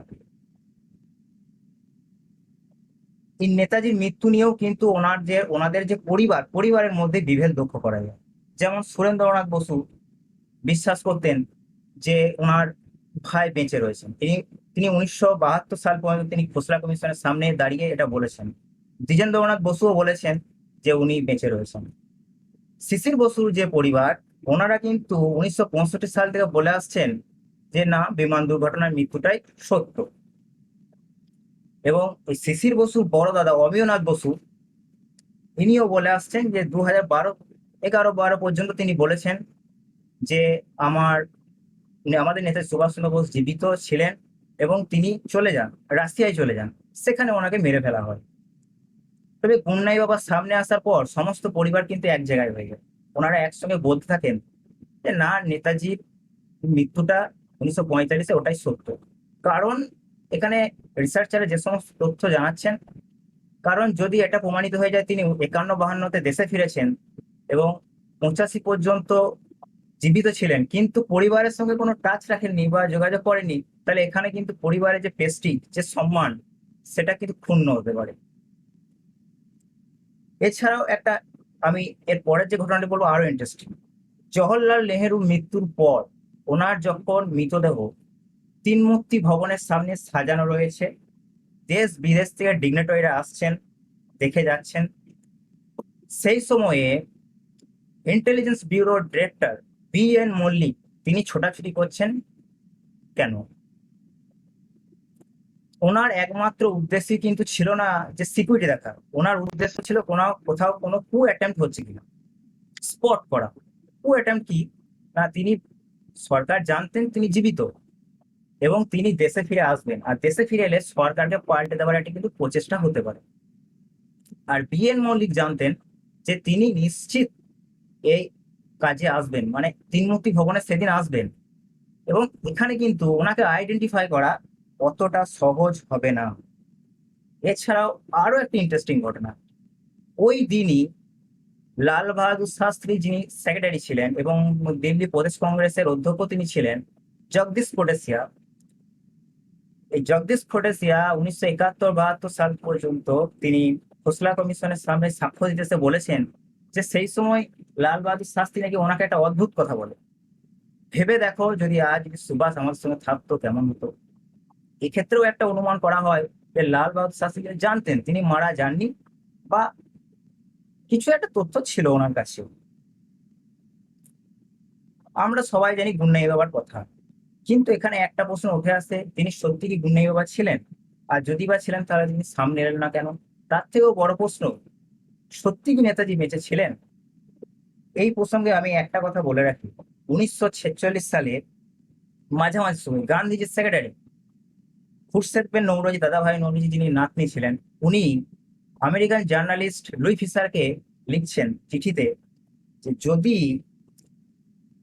রাশিয়ান আর্মি নিয়ে নেতাজি সুভাষচন্দ্র বোস ভারতে ঢোকে তাহলে না থাকবে কংগ্রেস, আর না থাকবে কংগ্রেসের সঙ্গে যুক্ত কিছু মানুষ, আমি নাম উল্লেখ করবো না, তাদের কিন্তু সম্মান থাকবে না।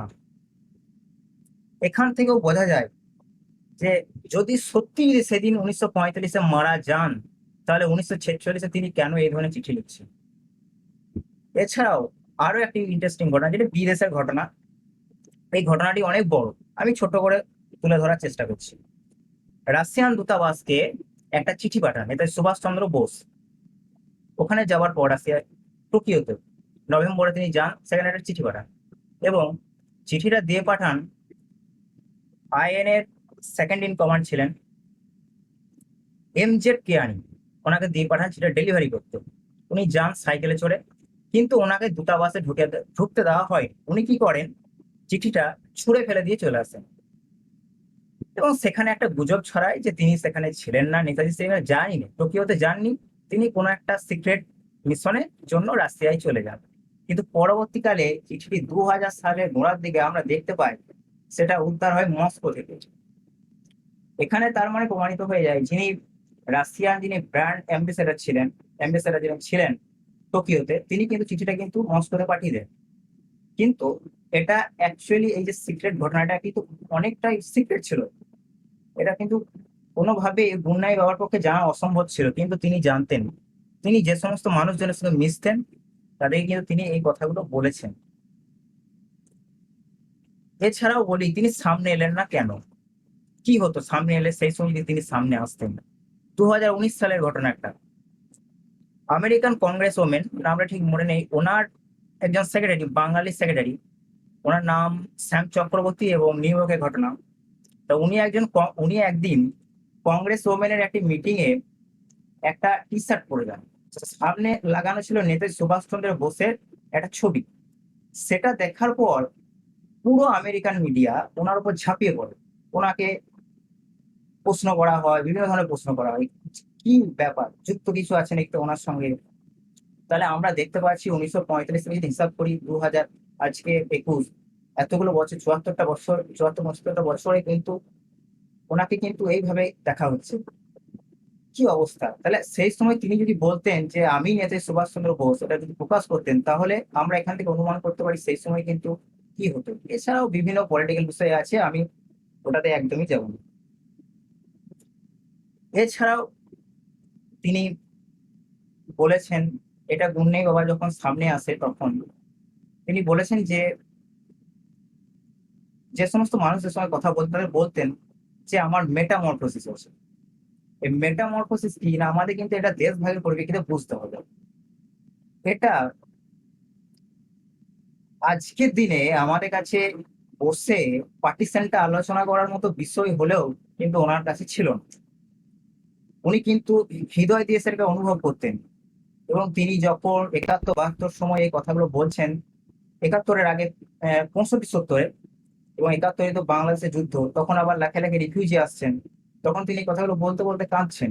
এবং আমরা জানি, হয়তো সকলেই জানি, তিনি পর্দার আড়ালে থাকতেন, কোনো মানুষকে মুখ দেখাতেন না। কিন্তু এখানে একটা প্রশ্ন ওঠে, আমরা তো দেখতে পারতাম ওনার মুখটা কি ছিল, পর্দাটা সরিয়ে দিলে দেখতে পারতাম, কিন্তু দেখলাম না কেন?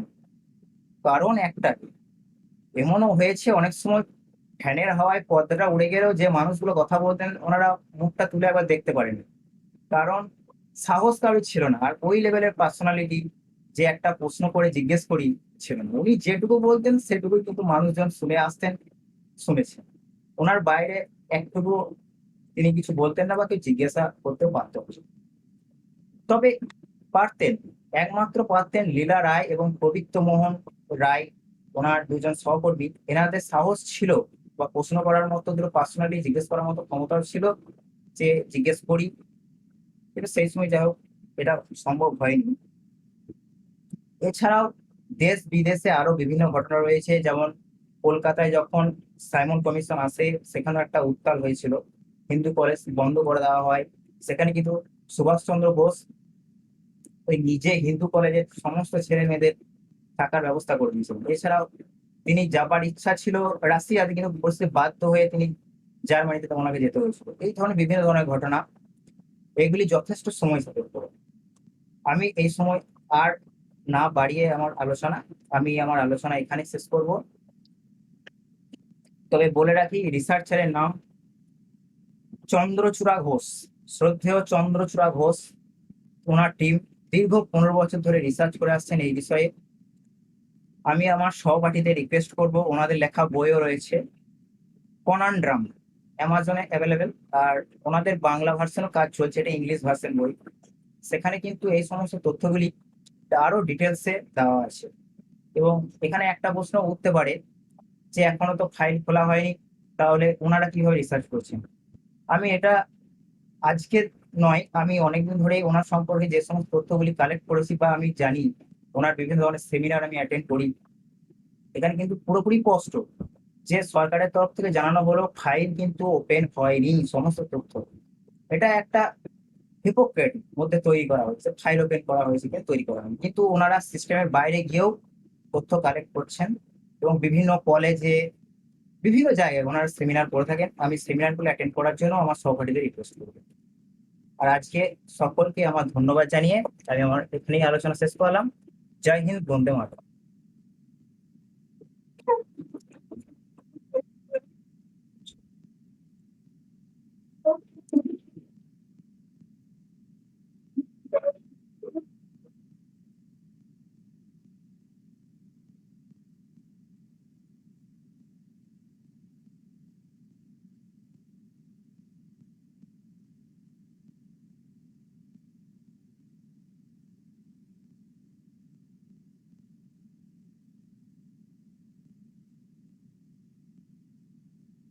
অনবদ্য শুভম, অসংখ্য ধন্যবাদ তোমাকে। একবার বিদায় দে মা, ঘুরে আসি। দামাল ছেলে ক্ষুদিরামের আত্মত্যাগ কারোর অজানা নয়। ফাঁসির মঞ্চে যারা গেয়ে গেছে জীবনের জয়গান, ক্ষুদিরাম তার একনিষ্ঠ প্রাণ। এবার আমাদের সামনে কবিতা পাঠ করবে দীপান্বিতা রক্ষী। নমস্কার, আমি 75তম স্বাধীনতা দিবস উপলক্ষে শুভ দাশগুপ্তের লেখা ক্ষুদিরাম হবে পাশের বাড়ির ছেলে, কবিতাটি পাঠ করে শোনাচ্ছি।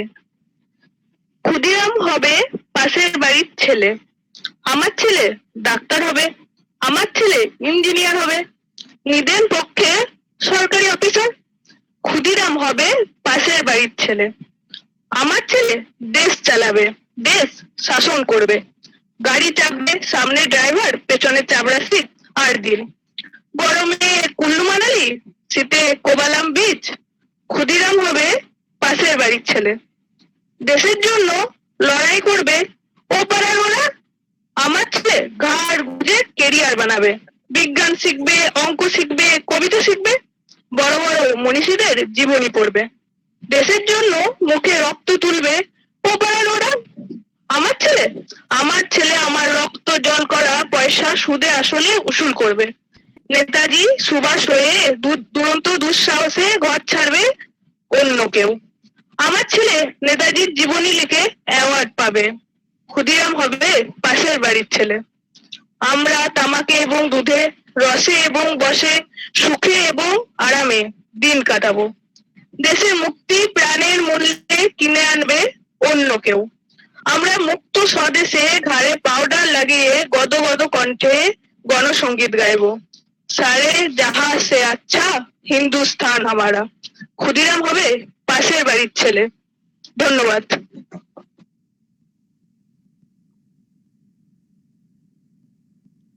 খুব ভালো লাগলো দীপান্বিতা।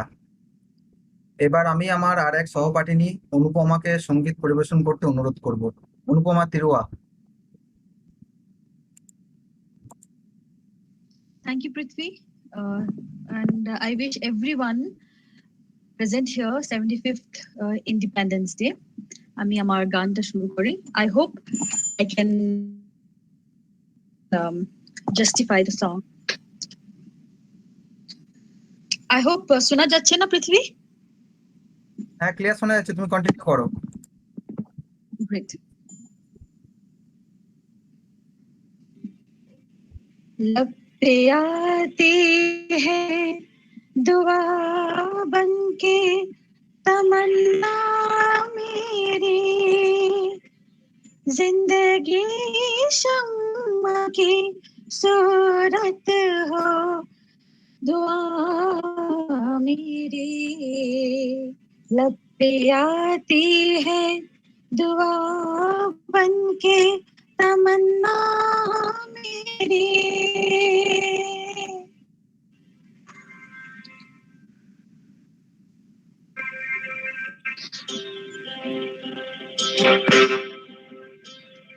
हे वतन वतन मेरे आबाद रहे तो,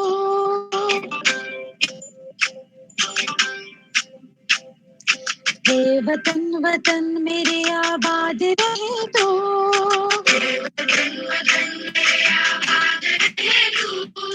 मैं जहाँ रहूं जहाँ में याद रहे तो,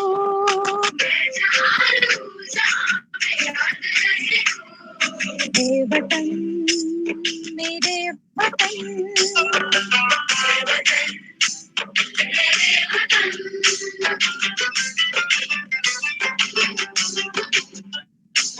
तू ही मेरी मंजिल है पहचान तुझे से, तू ही मेरी मंजिल है पहचान तुझे से, पहुंचू मैं जहाँ भी मेरे बुनियाद रहे तो,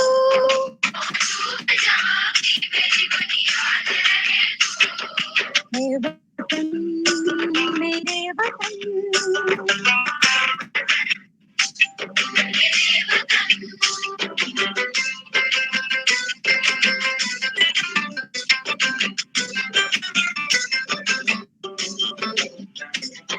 तुझ पे कोई गम की आँच आने नहीं दूं,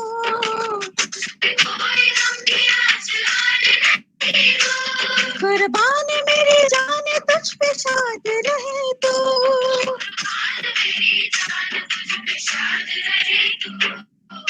हे वतन वतन मेरे आबाद रहे तो, मैं जहाँ रहूं जहाँ में याद रहे तो, हे वतन मेरे वतन, हे वतन।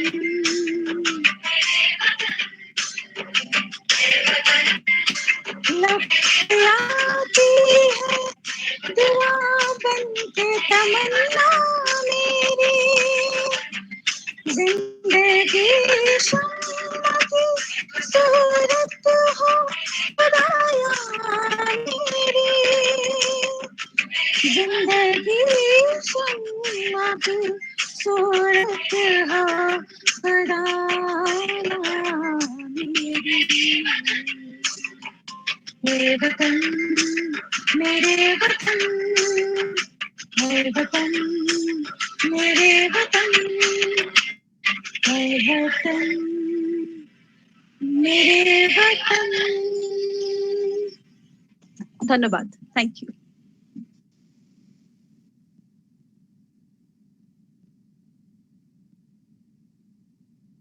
খুব সুন্দর, অনেক ধন্যবাদ তোমাকে। গেরুয়া, শুভ্র, সবুজ ত্রিরঙে রঞ্জিত জাতীয় পতাকা যখন মৃদু হাওয়ায় দুলে ওঠে, যেন দোলা দিয়ে ওঠে আপামর ভারতবাসীর হৃদয়ে, অজানা এক শিহরণ খেলে যায়। এরপর আমি মিতা পালকে অনুরোধ করব কবিতা পাঠের জন্য।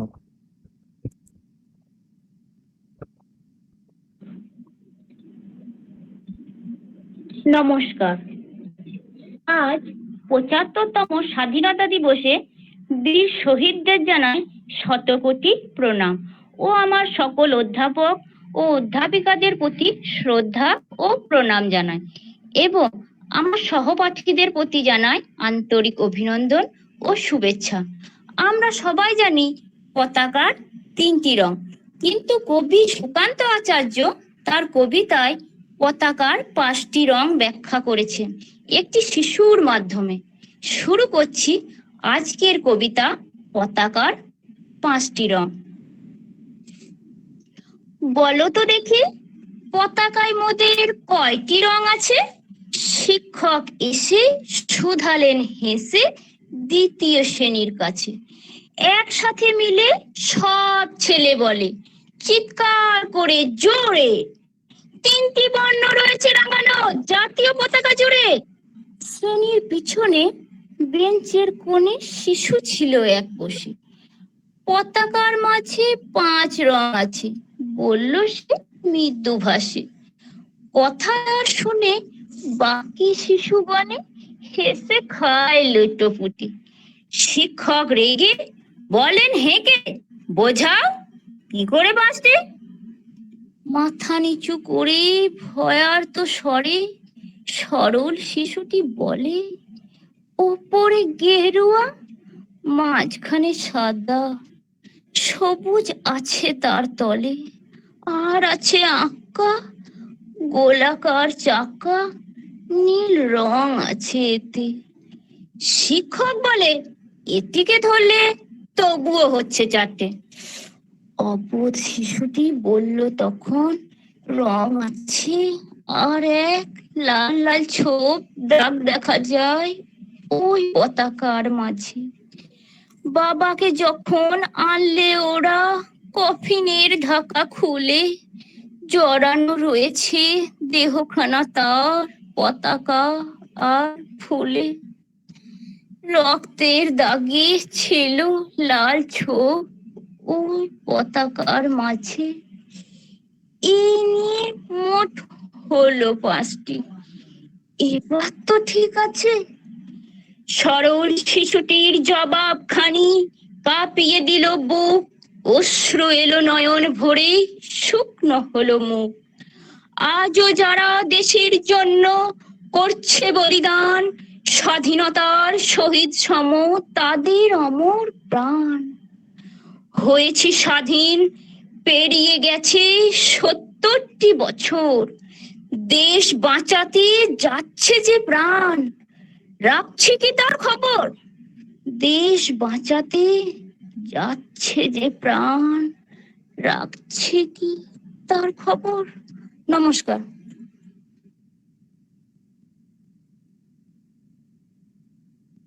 ধন্যবাদ মিতা তোমাকে। দেখতে দেখতে সময়ের পরিসর প্রায় শেষ দিকে। অনুষ্ঠানের গোধূলি লগ্নে আমি অপর্ণা রুইদাসকে অনুরোধ করব নৃত্য পরিবেশনের জন্য। অপর্ণা। নমস্কার, সকল শিক্ষক শিক্ষিকাদের প্রণাম ও শ্রদ্ধা, আমার সহপাঠীদের অসংখ্য ভালোবাসা। সকলকে আমি একটা কথা বলতে চাই, মানে আমার প্রোগ্রামটি কিছুটা কারণে একটি ভিডিওটি আর কি প্রবলেম হয়েছে, তাই ভিডিওটি এডিট অ্যাপ থেকেই দেখতে হচ্ছে। তো ওটার জন্য আমি সকলের কাছে ক্ষমা চাইছি। এবার আমি ভিডিওটি শুরু করছি। হ্যাঁ,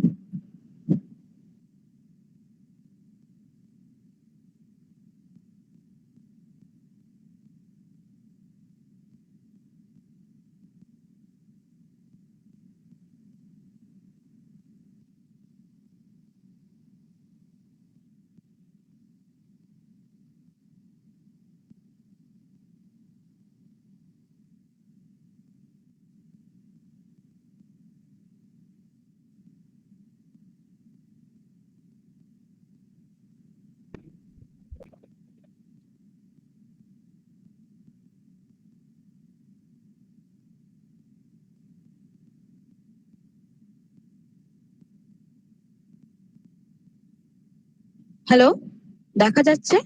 অপর্ণা, তোমার স্ক্রিন প্রেজেন্ট হ্যালো, হচ্ছে না। জানি না কি প্রবলেম হচ্ছে। তুমি স্ক্রিনটা প্রেজেন্ট করে গুগল মিটটা মিনিমাইজ করার পর ওই অ্যাপটা খোলো।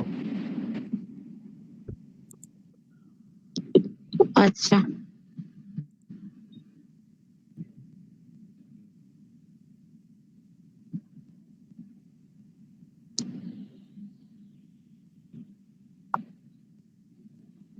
এবার দেখা যাচ্ছে?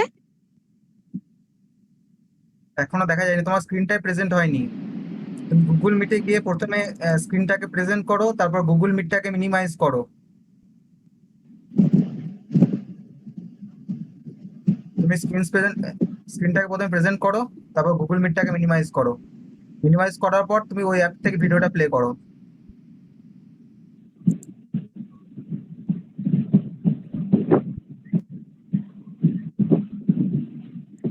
তোমার স্ক্রিন দেখা যাচ্ছে, এবার তুমি ভিডিওটা প্লে করতে দেখা পারো। যাচ্ছে? হ্যাঁ, দেখা যাচ্ছে, তুমি প্লে করো। আচ্ছা,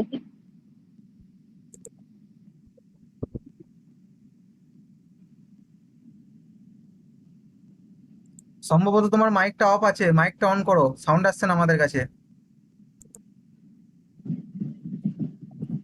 মাইকটা তো অফ নেই।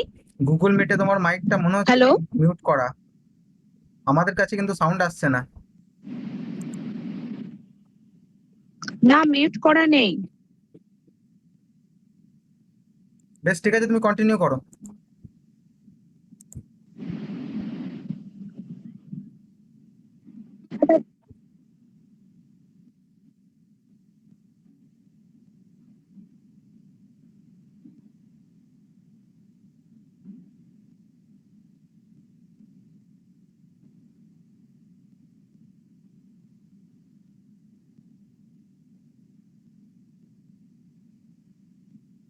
ঠিক, হেডফোনটা খুলে দাও। হেডফোনটা তোমার কি জ্যাকে দেওয়া আছে? তাহলে হেডফোন জ্যাকটা খুলে দাও, হেডফোনটা। হ্যাঁ, হেডফোন দেওয়া আছে কি? হ্যালো, হেডফোনটা খুলে দাও। আচ্ছা আচ্ছা, ঠিক আছে।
করে যাচ্ছে, হয় না?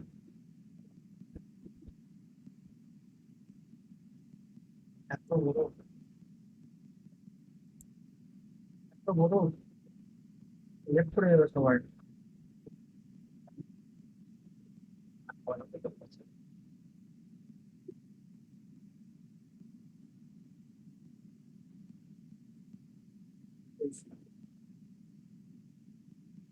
আজকে আমাকে আগে থামানো ঠিক হবে না, যা বলছো তুমি।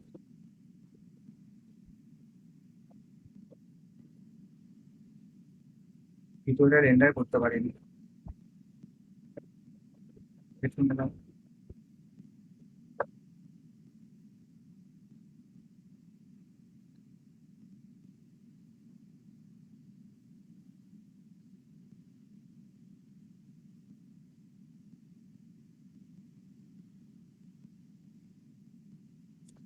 কি বলবো আমি এবার? থামাবো? অনেকক্ষণ তো হচ্ছে, আর কতক্ষণ আছে? লেট করে যাচ্ছে সবাই, লেট করে যাচ্ছে। আর 14-15 সেকেন্ড আছে। সাউন্ড নাই কিছু।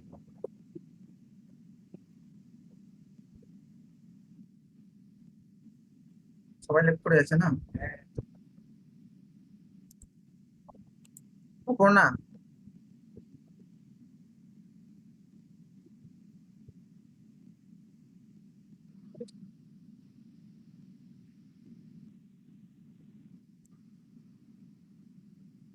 ধন্যবাদ অপর্ণাকে, শুভেচ্ছা রইলো। কিন্তু তোমার যে ভিডিওর সাউন্ড সেটা আমাদের কাছে পৌঁছায়নি। তো তোমাকে রিকোয়েস্ট করবো ভিডিওটা একবার রেন্ডার করে তুমি গ্রুপে দিয়ে দিও। ভিডিওটা রেন্ডার না করার জন্য কিন্তু গুগল মিটে আমরা সাউন্ডটা শুনতে পাইনি। ঠিক আছে, তুমি পরবর্তীতে ভিডিওটা রেন্ডার করে আমাদের গ্রুপের মধ্যে দিয়ে দিও। ঠিক আছে?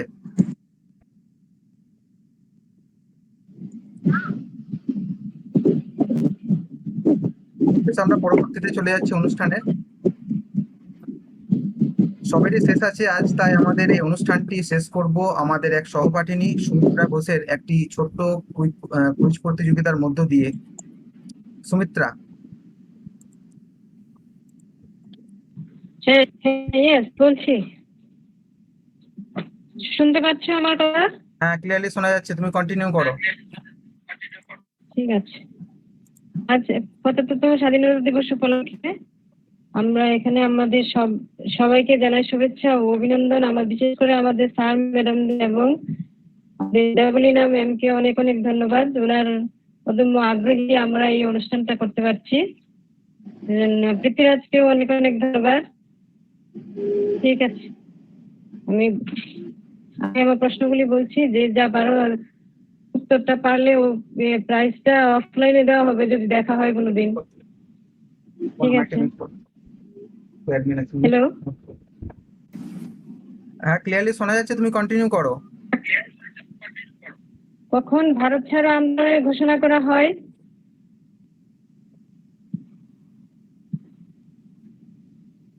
কখন ভারত ছাড়ো আন্দোলনের ঘোষণা করা হয়? কেউ পারবে কি? সবাইকে রিকোয়েস্ট করবো চ্যাটের মধ্যে রিপ্লাই দেওয়ার জন্য।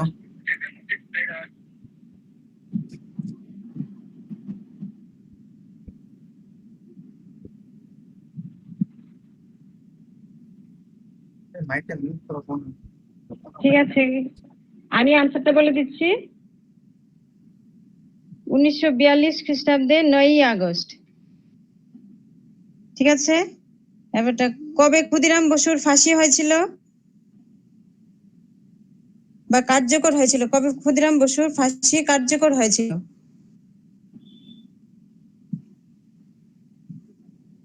11ই আগস্ট। হ্যাঁ, 11ই আগস্ট, 1908 সালের 11ই আগস্ট। Thank you. তারপরে আজাদ হিন্দ ফৌজ 5টি ব্রিগেডে বিভক্ত হয়েছিল, সেগুলি কি কি?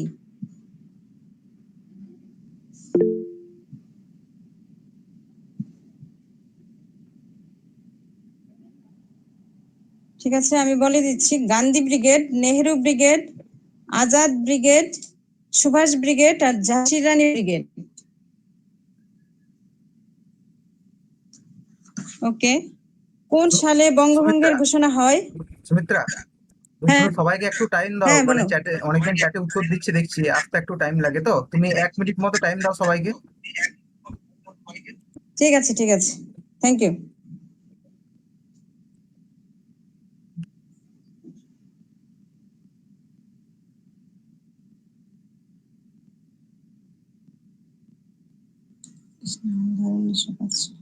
হ্যাঁ, ঠিক আছে, এটা বলেছিলাম আমি কোন সালে বঙ্গভঙ্গের ঘোষণা হয়? 1905 সালে বলেছে। ঠিক আছে, থ্যাংক ইউ। গান্ধীজি কখন অসহযোগ আন্দোলন শুরু করেছিলেন?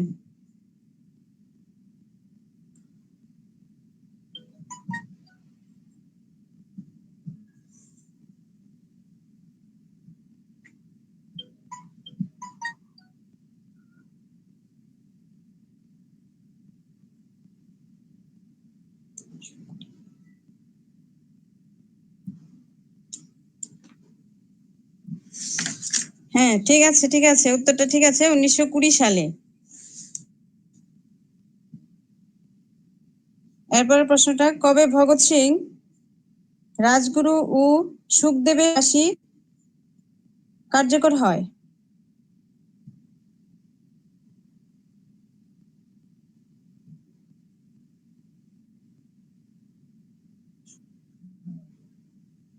আবার বলছি কোশ্চেনটা, কবে ভগৎ সিং, রাজগুরু ও সুখদেবের ফাঁসি কার্যকর হয় বা ওনারা শহীদ হন? হ্যাঁ,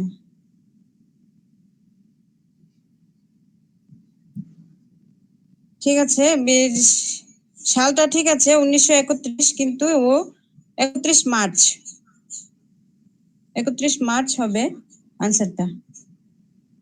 ঠিক আছে, থ্যাংক ইউ সবাইকে, থ্যাংক ইউ সবাইকে, ধন্যবাদ, এবং স্যার ম্যাডামদের, পৃথ্বীরাজকে সবাইকে ধন্যবাদ, রাখছি, জয় হিন্দ।